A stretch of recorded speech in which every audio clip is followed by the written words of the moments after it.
Assalamualaikum warahmatullahi wabarakatuh. Kembali lagi guys di channel gue. Nah, kemarin itu ada beberapa dari teman kita yang nanya, bagaimana sih caranya bor up 180 cc, apa plus minusnya, dan ya pokoknya detail tentang bor up 180 cc.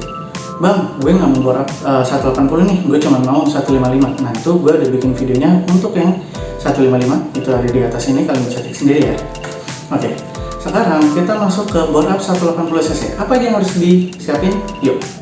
Oke, yang pertama udah pastinya nih, kita harus siapin blok untuk 180 cc. Dimana kalau udah blok pasti sama sehernya ya. Seher sama blok ini kalian bebas, opsional. Kalian mau tanam boringan di blok kalian, atau kalian mau beli bor up kit, atau apa, bor up kit itu banyak juga, atau ada BRT, ada TDR, terserah, itu bebas. Kalau BRT ya gue cuma bisa ngasih tahu harga BRT karena gue pakainya BRT nih. Nah, untuk BRT sendiri blok sama seher itu kena di 1.600.000. Itu udah dapat bloknya, seher sama packing atas sama packing bawah itu 1.600.000. Nah, setelah itu apakah udah sampai situ doang? Nah, nggak bisa cuy. Kalian harus juga mempersiapkan fuel manajemennya. Ini gue taruh dulu ya. Nah, fuel manajemennya itu apa aja sih? Fuel manajemen tergantung budget kalian. Kalau kalian ada budget lebih, kalian bisa pakai ECU. Kalau budget kalian yang nggak terlalu banyak nih, kalian bisa pakai open looper ya. Yang penting fuel manajemennya harus bisa tetangga. Fuel manajemennya harus bisa diatur debit bensinnya yang masuk ke ruang bakar supaya motor kalian nggak kiritan. Karena yang kita tahu semakin besar cc motor, dia memerlukan bensin yang semakin banyak pula. Nah, plus minus dari ECU atau dari ECU sama open looper, ya ECU ini lebih advance dibanding open looper ya. Karena ECU ini bisa menyetel debit bensin itu per 100 rpm. Nah, buat kalian yang bingung nih per 100 rpm gimana ya, itu gue juga ada videonya tentang atur atau setting ECU BRT untuk NMAX, Aerox, dan Lexi. Itu ada di atas.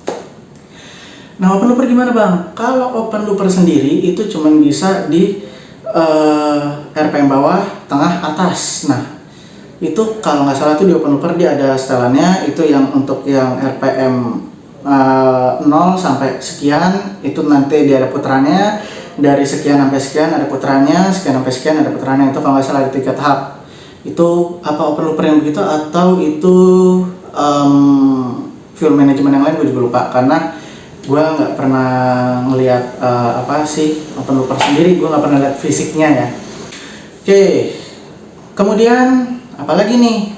Nah, ini kalian bisa ganti noken asnya. Dimana tujuan penggantian noken as ini supaya kalian bisa mengatur lift dan durasi dari noken as ini sendiri, ya kan? Nah, kalau BRT sendiri itu ada T1, T2, S1 sama R1 kalau nggak salah ya. Nah, kalau kalian sudah cukup mahir untuk ngitung berapa butuh udara dan bensinnya, kalian bisa custom si noken as ini sendiri. Temen gue custom noken as ini di Digspeed Motor. Digspeed Motor itu kalau nggak salah di Jogja ya. Ya, kalian bisa cek IG-nya Digspeed Motor, dan video ini nggak disponsorin sama Digspeed sama sekali. Nah, sedikit melenceng ke pembahasan noken as tadi, apa sih lift dan duration dari noken as? Nah, teman-teman bisa lihat nih, di sini kan ada noken as ya. Ini ya tinggi dari si noken as ini, nih dari ujung sini sampai poros sini, ini namanya lift dari noken asnya. Jadi nanti si klepnya tuh mau membukanya tuh berapa besar. Nah, durationnya yang mana? Nah, duration itu dihitung mulai dari si noken as membuka sampai dia nutup, karena nanti kan dia geraknya muter gini kan, saat gitu. Nah, seberapa lama dia membuka dan kemudian menutupnya lagi, itulah yang disebut durasi dari noken as. Tentunya noken as ini juga akan sangat mempengaruhi performa dari motor kalian. Bang, gue nggak mau ganti noken asnya, gue cuma mau 180 cc top. Silahkan, nggak apa-apa. Cuman ya kurang signifikan aja sih tenaganya kalau hanya dari kubikasi mesinnya aja kalau nggak sekalian, karena udah bongkar blok head pasti dibongkar toh kan, ya sekalian aja gitu. Nah harganya sendiri untuk Noken ST1 ini waktu itu gue beli harganya 550.000 di BRT tahun 2020, dan tadi gue cek ini video tanggal 16 Oktober 2021, harganya masih sama. Tapi gue nggak tahu nanti ketika kalian nontonnya 6 bulan lagi, 5 bulan lagi, 10 tahun lagi, 1 tahun lagi ya kan, gue nggak tahu. Nah terus apalagi sih yang seharusnya diganti? Yang krusial sebenarnya itu aja, yaitu ada fuel management system, terus blok sama CR-nya, sama Noken as-nya. Nah yang opsionalnya kalian bisa ganti pair clamp-nya. Kenapa harus ganti pair clamp? Jadi seperti yang tadi gue bilang, Noken as ini tujuannya adalah mendorong si clamp dan mendorong rocker arm sebenarnya, mendorong rocker arm, sehingga rocker arm itu mendorong bantalan clamp sama klepnya itu.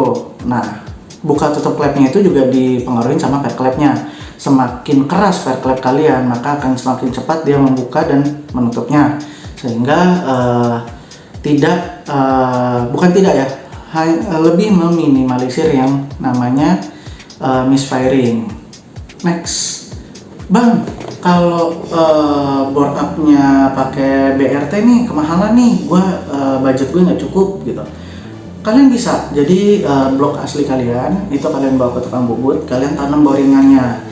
Kalian tanam boringan, jadi ini nanti dibesarin, ditanam boringan, terus kalian ganti seher yang seukuran yang kalian mau. Kalau 180 itu kan sehernya 63 ya. Ya udah kalian beli seher 63. Mereknya bebas, kalian mau NPP, kalian mau VIM, atau kalian mau apa merek lain terserah. Yang penting seher itu memiliki ukuran pin seher 14. Pin seher itu yang mana? Nah ini sengaja gue bawain berserta stang sehernya, cuman ini punya NMAX nya di gue ya. Nah pin seher itu ada di yang sini ya. Jadi karena stang sehernya NMAX ini ukuran pin 14, ya sehernya juga harus 14 toh. Oke, terus kita masuk ke kelebihan bore up ya. Di sini ada laptop ya supaya gue tahu nggak bahas terlalu jauh ya. Bore up itu sendiri kelebihannya sebenarnya cuma satu, yaitu menambah tenaga motor dan torsi motor. Nambahnya seberapa banyak Bang? Oh drastis. Lexi 180, Lexi 155, Lexi standar, performa masih beda jauh. Begitu juga motor lain. Terus kelemahannya apa aja Bang? Nah kalau kelemahannya bore up ini sebenarnya lebih banyak. Satu, bensinnya boros karena cc-nya naik ya kan. Cc-nya naik, dia lebih boros. Terus garansi mesinnya udah pasti hilang. Garansi mesin Yamaha itu 3 tahun, itu udah pasti hilang karena ya mesinnya kita bongkar. Tapi kalau Lexi kalian atau motor kalian sudah lebih dari 3 tahun, kalian mau bongkar ya monggo aja kalian bongkar. Lalu oli harus sering diganti, apalagi kalau kalian bore up dan kalian bikin kompresinya tinggi. Ketika kalian bikin kompresi tinggi, kompresi padat, itu mesin cepat panas, jadi olinya cepat encer, radiator juga lama-kelamaan akan tekor ya. Jadi kalian harus ganti yang 2-ply atau yang lebih besar. Nah untuk Lexi NMAX Aerox sendiri itu ada di merek apa ya? Gue lupa mereknya apa, tapi ada kok radiator variasi atau radiator aftermarket yang lebih besar untuk Yamaha Maxi yang udah di bore up itu ada. Apalagi ya? Kesimpulannya aja langsung ya. Oke, kesimpulannya untuk bore up itu sebenarnya tergantung budget kalian, ya kan? Kalau kalian maunya budgetnya minim, kalian bisa tanam boringan, terus ganti seher, terus juga pakai open looper aja cukup. Tapi kalau budget kalian juga cukup besar, kalian bisa pakai blok BRT atau blok merek lain, ada TDR, ada apa ya satu lagi ya lupa tuh, ada satu lagi baru dan dia cukup murah. Gue juga lupa, nanti kalau gue ingat mereknya gue cantumin di deskripsi, pastikan kalian baca deskripsinya juga ya. Terus juga ganti opsionalnya itu kalian ganti Noken as sama pair clamp-nya. Ada opsional lagi yang gue terapin di motor gue, cuman kalau kalian nggak mau terapin juga nggak apa-apa, it's okay. Untuk motor yang kalau gue kan masuknya Lexi gue jarang gue pakai harian ya kan, jarang banget gue pakai harian. Jadi head gue itu juga gue porting polish di in sama di X-nya gue porting. Dan untuk kalian yang kompresinya terlalu tinggi, dimana sehernya ini sedikit lebih cembung, ini kan sehernya cekung nih. Ini contoh sehernya cekung ya, tuh cekung kan dia ke dalam kan. Nih, nah kalau yang high compression itu dia cembung. Nah untuk yang cembung itu dia dikhawatirkan kompresi terlalu padat, sehingga ya reliabilitas dari motor juga sangat minim. Jadi caranya itu head kalian bisa kalian squishing ya, seperti yang gue terapin di Lexi gue, head gue sudah gue squishing juga. Oke, itu aja kira-kira tips dan apa aja yang harus disiapin untuk bore up 180cc.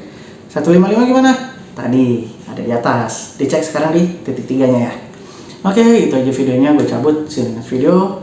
Bye.